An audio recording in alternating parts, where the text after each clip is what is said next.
Bermula surga itu tanahnya iman, dan pohon kayunya sekalian aman, dan buahnya adalah ikhlas. Dan aku mohonkan pula kepada Allah, kata penulis kitab Aqidatun Najin, bahwa dilepaskan aku oleh Allah daripada riya dan sum'ah. Dan arti riya itu bahwa beramal ia akan amal kurbah supaya dibesarkan akan dia oleh manusia. Dan arti sum'ah itu maka yaitu bahwa beramal ia padahal seseorang dirinya, kemudian ia mengkhabarkan dengan dia akan manusia supaya dibesarkan oleh mereka itu baginya, atau supaya menghilangkan kebajikan daripada mereka itu baginya. Kemudian pengarang kitab Aqidatun Najin juga memohon kepada Allah, semoga Allah memberikan bantuan kepada beliau di dalam mengarang kitab ini, agar beliau terlepas daripada penyakit riya dan penyakit sum'ah. Yang dimaksud dengan riya, beramal tujuan memperlihatkan kepada manusia supaya manusia memuliakan dirinya, itu riya. Melakukan suatu kebajikan agar dilihat oleh orang lain dengan tujuan orang tersebut memuliakannya, itu riya. Apabila menunjukkan kebaikan, memperlihatkan kebaikan kepada orang lain supaya orang lain senang ataupun ikut melakukan kebaikan sebagaimana yang beliau lakukan, itu bukan riya, bahkan termasuk bahagian daripada pengajaran, ajakan. Apabila orang lain mau melakukan kebaikan tersebut, maka dirinya itu dapat pahala. Maka yang dimaksud dengan riya ada tujuan, ada perasaan hati, agar orang yang melihat dia berbuat kebaikan, orang itu memuji, menyanjungi, bahkan memberikan suatu kebaikan kepadanya. Itu riya. Sedangkan sum'ah, setelah melakukan suatu kebaikan, mengkhabarkan kepada orang lain, memberitahukan kepada orang lain, dengan tujuan orang yang mendengarkan itu melakukan kebajikan kepadanya. Itu sum'ah, cerita-cerita bagus. Dia pun buat sebuah kebaikan karena hana tawakkalon, cerita bagus. Puasa Asyura, puasa nisfu hana sadepa. Jadi pegah ada. Wate kalon gob je aku hana ke puasa orangnya. Ilong long puasa. Ya, nah tujuan pegah ilong long puasa nya ipu mulia. Itu sum'ah, ataupun supaya orang yang mendengarkan khabar tersebut melakukan kebajikan kepadanya, itu sum'ah. Tiap-tiap daripada riya dan sum'ah itu menggugurkan pahala amal dan sah amalnya. Bersalahan bagi orang yang atas jumhur daripada Malikiyah bahwasanya membatalkan ibadah. Menurut mazhab Syafi'iyah, melakukan ibadah, dalam ibadah dibarengi dengan riya, ataupun setelah ibadah terjadi sum'ah, ibadah itu sah. Akan tetapi semua pahala amal ibadah tersebut hilang dengan penyebab terjadi riya dan sum'ah. Berbeda dengan pendapat mazhab Malikiyah. Menurut mazhab Malik, apabila seseorang melakukan suatu kebajikan, suatu ibadah, ibadah tersebut dibarengi dengan riya, maka ibadah itu tidak sah. ataupun setelah melakukan amal ibadah kemudian terjadi sum'ah, batal ibadah tersebut. Jadi beda mazhab Malik dengan mazhab Syafi'i. Mazhab Malik riya membatalkan ibadah. Mazhab Syafi'i riya membatalkan pahala ibadah. Ibadah sah karena kesempurna syarat dan rukun, maka sah ibadah. Tapi pahala hana persid gotoraya. Hana tak pernah nabi. Bermula riya itu dua bahagi. Pertama zahir dan kedua khafi. Maka yang zahir berbuat taat ia di hadapan manusia, tiada lainnya, yakni tiada berbuat ia akan dia jika gaib daripada manusia. Dan riya yang khafi itu berbuat ia mutlak di hadapan manusia atau tiada manusia, tetapi suka ia di sisi hadir mereka itu. Telah lalu kata Fadil bin Iyad, berbuat amal karena manusia itu syirik dan meninggalkan amal karena manusia itu riya.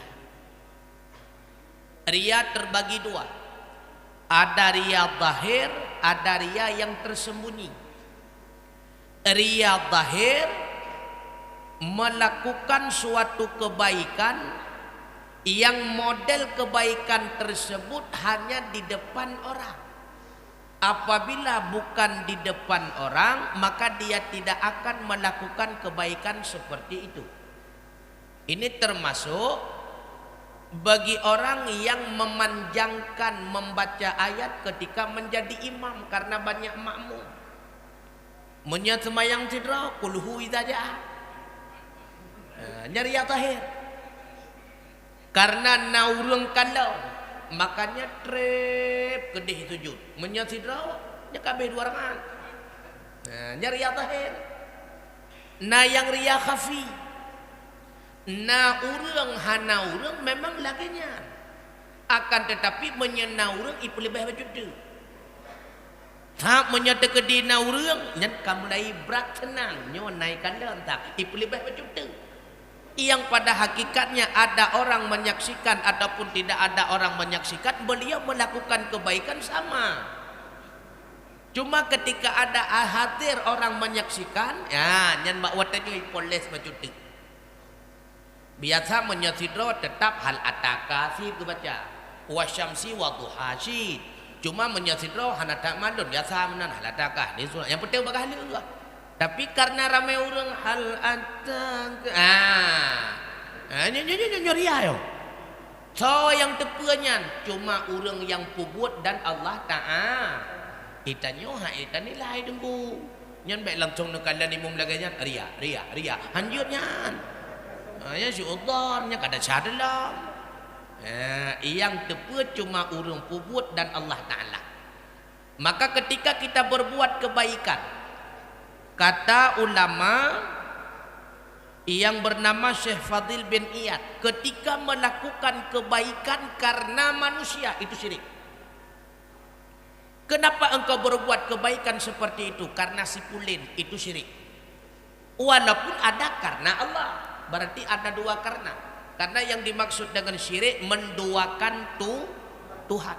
Berarti berbuat kebajikan, berbuat ibadah ada dua tujuan. Tujuan kepada Allah dan tujuan kepada menampakkan kebaikan itu untuk manusia, berarti syirik. Apabila tidak mau melakukan kebaikan karena ada manusia, ini riya. Ini kahet. Hana dapubut kebaikan iya tetakut ipu jauh nya kejaria. Maka yang ikhlas bagaimana? Ada manusia, tidak ada manusia, dipuji atau tidak dipuji, tetap kebaikan itu kita lakukan.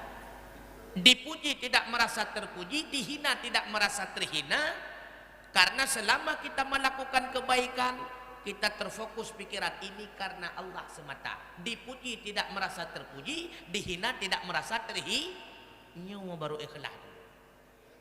Maka kena laula menyena urangku tujuh boh anak jih kai pegat kauri man tujuh dro cukup ikhlas lonjak bantu sabah kauri anak long meja pihan nyan tanda hana ikhlas nyan tanda hana ikhlas berarti gejak bak kauri anak getanyo tujuh boh gepreh-preh nyak tajak bantu kauri gak nyan anak sabah nyan ikhlas ingin mengharapkan bantuan daripada si manusia yang geken ikhlas karena Allah ijak ke ijak hijak ke kehan yang penting dan pubut kebaikan kepadanya.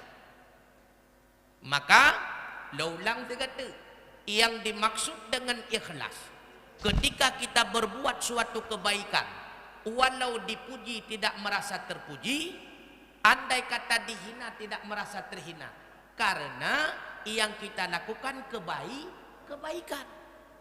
Maka tujuan pokok kita liwajhillah karena Allah. Kahina kaku kahina itu deh. Kapujo kaku kapujo deh. Tapi menyasiga dihina han getem le puput kebaikan tersebut ini membuktikan tidak ikhlas. Siga dihina, siga dicaci, siga dikritik dan sebagainya, tidak mau lagi melakukan kebaikan tersebut berarti beliau melakukan kebaikan itu tidak ikhlas. Maka menyenau rengkun nyanduk ikhlas kaku pubuat tetapi hana meyum bakji nyan tanda hana ikhlas. Nyan tanda hana ikhlas berarti ingin mendapatkan pujian daripada manusia. Siga tak kritik, siga tak pegah, siga tak carut, siga dan sebagainya. Dah ngetemle nya hana ikhlas.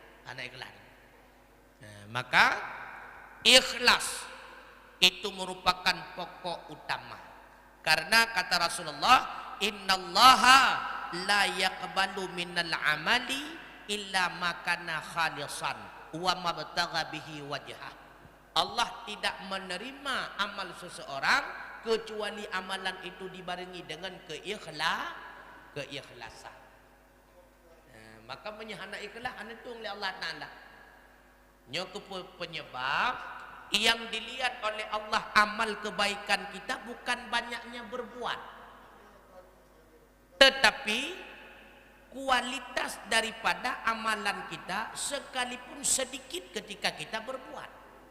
Kan belabun karatep le tunggu rok 10 ribai tetapi cara pubu adalah la ilaha illallah la ilaha illallah la ilaha illallah la ilaha illallah god 10 go na tunggu oh buat teta kena ratep 10 go meri kon hi ke cemaro tang bibit ke meratep la ilaha illallah gepasa la ilaha illallah god 10 go daripada 10 ribu go tunggu.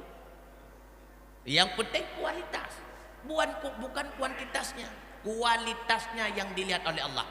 Makanya sekalipun sebesar darah kita melakukan kebaikan, apabila kebaikan itu dinilai oleh Allah, maka kebaikan itu tetap akan mendapatkan balasan. Faman ya'mal mithqala dzarratin khairan yarah. Menyana nilai, menyahana nilai bak mata Allah, dak le taput hana balasan kemudian. Maka bek tiup le persit tiup ikhlas. Hana le kan dan ni gede. Yang penting ikhlas. Kupul le temah hanya pakai.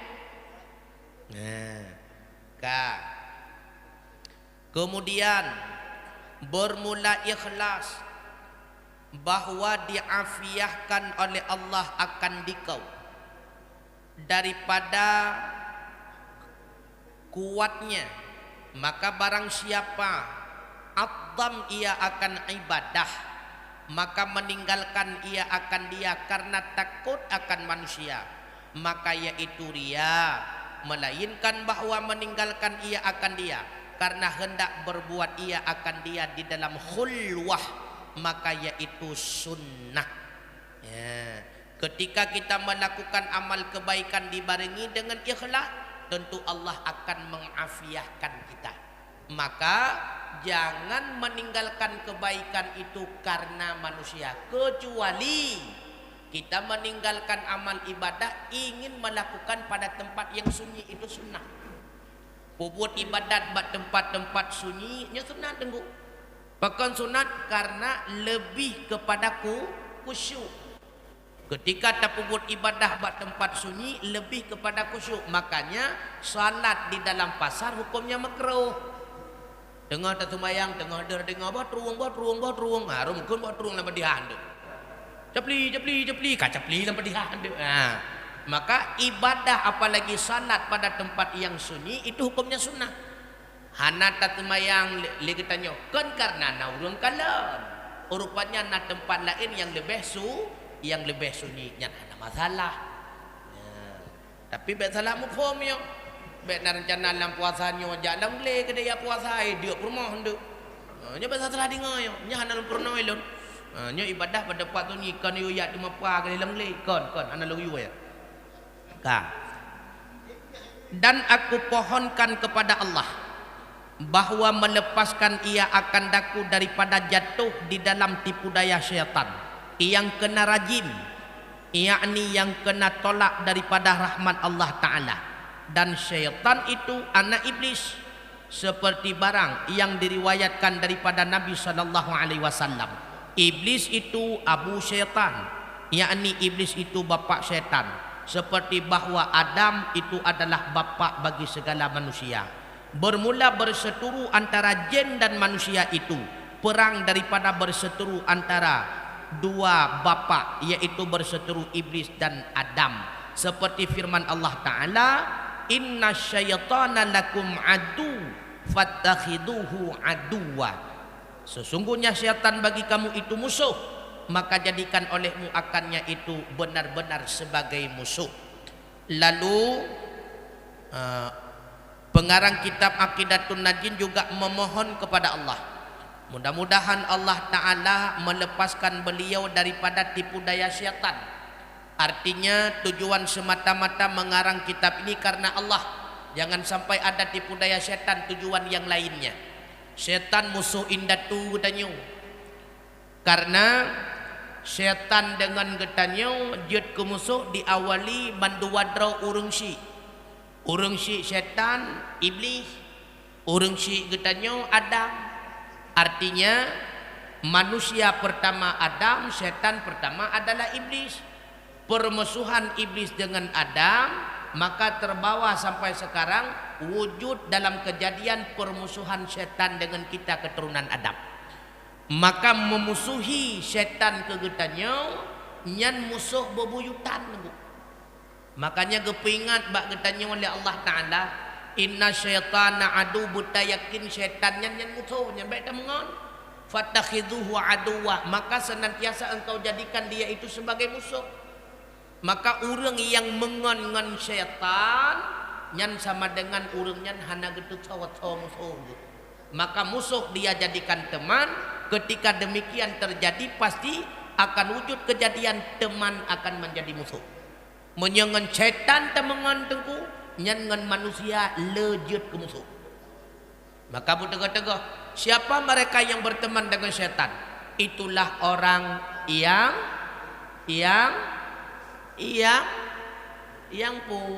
yang petimang tihe. Nah, beana mu tahu. Nyan urang yang petimang kahina, yang petimang kahin, yang petimang tihe, nyan urang mengangan syaitan. Maka orang yang petimang tihe god rapat dengan syaitan, tetapi banyak musuh dengan manusia. Yang berdegah-degah. Nyantihe nyan neputron le Allah Ta'ala kena udonya melalui dua orang malaikat, yaitu Harut dan Marut. Diceritakan dalam surah Al-Baqarah. Ajarkan Harut dan Marut ilmu sihir bertujuan supaya Harut dan Marut mengajarkan manusia. Tetapi sebelum Harut dan Marut mengajarkan manusia, terlebih dahulu kedua beliau menasihati manusia. Wahai manusia, apabila engkau belajar sihir daripada kami, maka sungguh engkau kafir. Tapi seandainya engkau menolak, tidak mau belajar sihir daripada kami, sungguh engkau adalah mukmin. Karena kami ini nahnu fitnah, kami ini adalah ujian Allah kepada kalian. Jadi guna uji manusia. Pui pilih kafir, pui pilih mukmin. Maka ujian itulah dengan cara geputren Harut dan Marut untuk mengajarkan sihir. Ramai manusia yang pilih beronotihi nunggu. Makanya lame manusia menjadi kufur. Di antara pengajaran dan pembelajaran yang ada dalam sihir te dia tapucre lako binau nyan perumoh gop dia tapucre balakau di bancara tapu bengeh perumohnya belitung lakau atau lakau belitung perumoh. Nah, manfaat ilmu sihir tidak ada manfaat, yang ada hanya cuma kemudaratan. Mudarat di dunia, mudarat pula di akhirat. Hana manfaat ilmu sihir itu. Oh takun jut lon puru gawa gok mekat, man menyakaru gawa gok mekat yang untung dron putra. Oh jut lon pu pakai keluarga gok menyakai mucre keluarga gok yang untung danyo putra. Tak kira hana rugo gok imekat dak tajak tiga gok biru kok tiba apa nyokaru gok. Maka yang untung putra hana. Maka sihir itu tidak ada keuntungannya. Yang ada cuma kemudaratan mulai di dunia sampai kepada di akhirat. Maka orang yang mengandung setan nyo musuh kita nyo manusia. Karena setan musuh kita, yang berteman dengan setan berarti juga musuh kita nyo berdegah-degah tunggu nyan kahinah. Urang ja ba urang mutihe dau tarayu. Urang ja ba urang mutihe dau tarayu. Man ilon tuku hanalun ja pesit agen tuku tantu cit. Ya boleh mah patna urang mutihe agen tihe. Nyan dau tarayu yang tuku berdegah-degah ya. Ya, etno wile mungkin pertanyaan silakan.